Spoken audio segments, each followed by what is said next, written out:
சூனாம்படு Karthikeyan YouTube channel நேயர்கள் அனைவருக்கும் வணக்கம். வன்னியர் உள் ஒதுக்கீடு உச்சநீதிமன்றம் தீர்ப்பளித்து இதோட 1000 நாள் கடந்து விட்டது அப்படிங்கிற ரீதியில பாமக சார்பில் பார்த்தீங்கன்னா வட மாவட்டம் முழுவதும் மிகப்பெரிய அளவில் போராட்டம் நடத்த வேண்டும் அப்படிங்கிற ரீதியில இன்று அனைத்து மாவட்ட தலைநகரங்கள், அதுக்கப்புறம் பேரூராட்சி மன்றங்கள், நகராட்சி மன்றங்கள் அப்படிங்கிற ரீதியில அரசு அலுவலகம் முன்னாடி போராட்டம் நடத்துங்கள் அப்படிங்கிற ரீதியில பாமக தலைமையில மிகப்பெரிய அளவில் ஒரு அறிக்கை ஒன்று வெளியிட்டு இருந்தாங்க. அது மட்டும் இல்லாம மருத்துவர் ஐயா ராமதாஸ் அவர்கள் விழுப்புரத்திலும், மருத்துவர் அன்புமணி ராமதாஸ் அவர்கள் காஞ்சிபுரத்திலும் போராட்ட காலத்தில் குதிக்கிறார்கள் அப்படிங்கிற ரீதியில தான் பல்வேறு நியூஸ் நம்ம பார்த்துட்டு இருந்தோம். அந்த நேரத்தில் பார்த்தீங்கன்னா பல்வேறு இடங்கள்ல ஆயிரக்கான போலீசார் அந்தந்த ஏரியாவில் போராட்டம் நடக்கும் ஏரியாவில் பார்த்தீங்கன்னா போலீசார் குவிச்சு வச்சிருக்காங்கன்னு சொல்லி ஆகணும். அதுக்கப்புறம் பார்த்தீங்கன்னா இப்போ நடக்கிறதுக்கு காஞ்சிபுரம் சரி, விழுப்புரம் சரி பார்த்தீங்கன்னா அங்கே வஜ்ரா வாகனங்கள், அதுக்கப்புறம் ஆயுதப்படி அப்படிங்கிற ரீதியில் பல்வேறு நூற்றுக்கணக்கான போலீசார்கள் அந்தந்த ஏரியாவில் குவிச்சுட்டு தான் இருக்காங்க. இந்த வகையில் பார்த்தீங்கன்னா திடீரென சோசியல் மீடியாவில் வன்னியர் விரோதி ஸ்டாலின், அதுக்கப்புறம் வன்னியர் ரிசர்வேஷன் அப்படிங்கிற ரீதியில வன்னியர் உள்ஒதுக்கீடை ஸ்டாலின் எப்படியெல்லாம் துரோகங்கள் செய்து ஏமாற்றி வருகிறார் அப்படிங்கிற ரீதியில பட்டியல் போட்டு பாமகவினர் சோசியல் மீடியாவிலும் எக்ஸ்தலத்திலும் பார்த்தீங்கன்னா மிகப்பெரிய அளவில் ட்ரெண்ட் பண்ணிட்டு தான் இருக்காங்க. அது இப்போ இந்திய லெவலில் நம்பர் 1 ட்ரெண்டிங்ல வன்னியர் விரோதி ஸ்டாலின், அதுக்கப்புறம் வன்னியர் ரிசர்வேஷன் அப்படிங்கிற 2 ஹேஷ்டாக் பார்த்தீங்கன்னா முதலிடத்தில் நின்று நிற்குது. இது என்னதுன்னு சொல்லிட்டு நம்ம பார்க்கும்போது பார்த்தீங்கன்னா உச்சநீதிமன்றம் வன்னியர்களுக்கு உள்ஒதுக்கீடு தரலாம், சில தரவுகளை மட்டும் நீங்க சேகரித்து அந்த உள்ஒதுக்கீடு நிறைவேற்றுங்கள் அப்படிங்கிற ரீதியில உச்சநீதிமன்றம் தீர்ப்பளித்திருந்தது. அந்த தீர்ப்பளித்தும் பார்த்தீங்கன்னா இது வரைக்கும் இன்றோடு சேர்த்து 1000 நாள் கடந்து விட்டது. இதற்கும் ஸ்டாலின் அரசு அதுக்காக ஒரு துரும்பை கூட கிள்ளி போடவில்லை.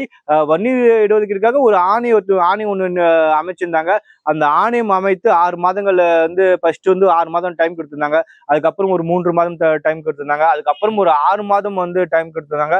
அந்த 6 மாதம்ங்கிறது ஒரு வருடம் அப்படிங்கிற ரீதியில மாத்திருந்தால தொடர்ச்சியாக ஸ்டாலின் அரசு வன்னியர்களுக்கு எதிராக பாத்தீங்கன்னா பல்வேறு துரோகங்களை இழைச்சிட்டு இருக்கு.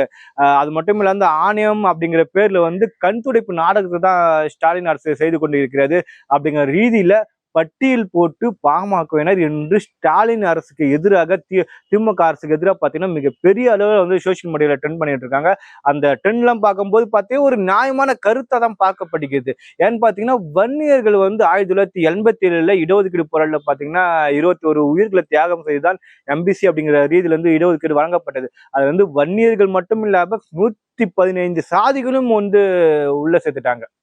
இதனால அப்போதுல இருந்தே பாத்தீங்கன்னா வன்னியர்களுக்கு தனியாக உள்ஒதுக்கீடு வேண்டும் அப்படிங்கிறது பல்வேறு கோரிக்கைகள் எழுப்பப்பட்டு வந்த வேலையில் அந்த உள்ஒதுக்கீடு போராட்டம் பார்த்தீங்கன்னா 2020 டிசம்பர் 1ஆம் தேதி பார்த்தீங்கன்னா சென்னையில மிகப்பெரிய அளவில் ஒரு ஆர்ப்பாட்டம் நடக்கப்படுகிறது.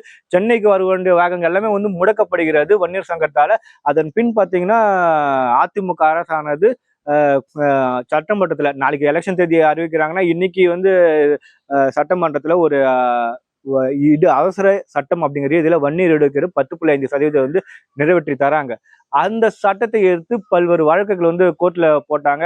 அது சென்னை உயர்நீதிமன்றத்துல அந்த சட்டம் ரத்து செய்யப்பட்டு மீண்டும் உச்சநீதிமன்றம் போகும்போது உச்சநீதிமன்றம் தெளிவாக அதோட தீர்ப்புல சொல்லியிருக்காங்க, உள் ஒதுக்கீடு தருவதற்கு மாநில அரசுக்கு அதிகாரம் உண்டு. அது சரியான தரவுகள் மட்டும் நீங்க சேகரித்து அந்த உள்ஒதுக்கீடு கொடுங்க அப்படிங்கிற ரீதியில உச்சநீதிமன்றம் தீர்ப்பு சொல்லி இதோட 6 வருஷம் 1000 நாள் ஆகிறது. இதுலதான் பாமக தரப்பு பல்வேறு கேள்விகள் முன்வைக்கிறது.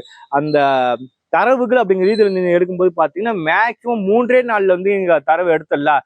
எல்லாமே உங்களோட டேட்டா பேஸ்ல இருக்கு. வன்னியர்கள் எப்படி உங்களுடைய அரசு வேலைக்கு நீங்க விண்ணப்பிச்சீங்கன்னா, அரசு கல்லூரியில நீங்க விண்ணப்பிச்சீங்கன்னா எப்படியா இருந்தாலும் அந்த சாதியம் அப்படிங்கிற ஒரு கேஸ்ட் அதுல எம்பிசின்னு ஒரு இடஒதுக்கீடு வந்துடும். அந்த எம்பிசில உட்பிரிவு வன்னியர் அப்படிங்கிற ரீதியில எல்லாமே வந்துடும். இது நீங்க எடுக்கிறதுக்கு 3 நாள் போதுமே. எல்லாமே கம்ப்யூட்டரைசேட் தானே இருக்கு.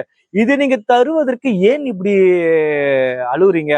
இது தருவதற்கு எதுக்காக நீங்க இப்படி காலதாமம் பண்ணிடுறீங்க அப்படிங்கிற ரீதியில கோரிக்கையை முன்வைத்துதான் மருத்துவர் ஐயா ராமதாஸ் அவர்களும் அன்புமணி பல்வேறு குற்றச்சாட்டுகள் ஸ்டாலின் அரசு மீது வைத்துக் கொண்டே இருக்கிறார்கள். இதனை தொடர்ந்துதான் இது வரைக்கும் நாங்க வெறும் கோரிக்கையாக நாங்க வச்சுட்டோம். இனிமேல் நாங்க போராட்டத்தில் தான் குதிக்க போறோம் அப்படிங்கிற ரீதியில இன்று போராட்டத்தை ஆரம்பிச்சிருக்காங்க. கண்டிப்பா 2026 தேர்தலில் இந்த போராட்டத்தை வன்னியர் இடஒதுக்கீடு போராட்டம் கண்டிப்பா ஒரு தாக்கத்தை ஏற்படுத்தும் பார்த்தா கண்டிப்பா ஏற்படுத்தும் அப்படிங்கிற ரீதியில தான் எதிர்பார்க்கப்படுகிறது. பார்ப்போம் என்ன நடக்கிறதுன்ட்டு.